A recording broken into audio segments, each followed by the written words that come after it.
எப்பவும் டயர்டாகவே தான் இருக்கிறோம், ரொம்ப சோர்வாக இருக்குது, படுத்துகிட்டே தான் இருக்கணும்னு தோணுது, கண்ணை மூடி உட்காந்துருந்தா கூட கண்ணை மூடி உட்காந்துக்கலான்னு தான் தோணுது, அவ்வளோ டயர்டாக இருக்குது, கண்களில் கூட அந்த டயர்ட்னஸை மற்றவங்க பார்த்து கேட்குறாங்க, ரொம்ப அசதியாக இருக்குது, எந்த வேலையும் செய்ய தோண மாட்டேங்குது, மனசு வந்து செய்யணும்னு ஆசைப்படுது, ஆனால் உடம்பு வந்து அதுக்கு ஒத்துழைக்க மாட்டேங்குதுன்னு நீங்கள் உணர்ந்துட்டு இருக்கீங்க அப்படின்னா கண்டிப்பாக இந்த பதிவை முழுசாக பாருங்கள்.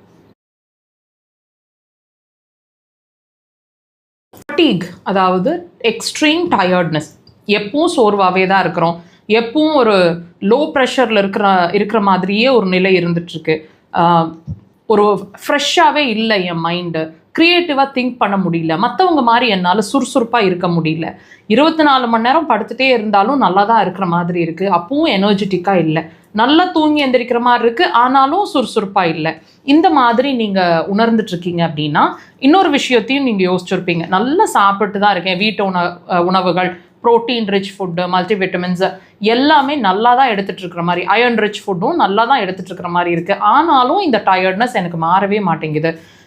இன்னொன்றும் நீங்கள் வாட்ச் பண்ணியிருக்கணும், நீங்கள் மல்டிவிட்டமின்ஸ் எடுக்கிறோம் டேப்லெட்ஸ் மாதிரி வழியாக, அல்லது கால்சியம் எடுக்கிறேன், அயர்ன் டேப்லெட்ஸ் எடுக்கிறேன், இதெல்லாம் அயர்ன் டானிக் எடுக்கிறேன், இதெல்லாம் நீங்கள் எடுத்துகிட்டு இருந்தாலுமே அந்த டயர்ட்னஸ் மாறவே இல்லை அப்படின்னு யோசிச்சுட்டு இருக்கீங்க அப்படின்னா அப்போ இந்த பிரச்சனை ஒரு ஹெல்த் இஷ்யூன்னு தெரியுமா? இந்த ஒரு விஷயமும், அதாவது உங்கள் உடம்பு சொல்லிட்டு இருக்க ஈச் அண்ட் எவ்ரி சிம்டமுமே சிம்டம் தாங்க, அது வியாதி இல்லை.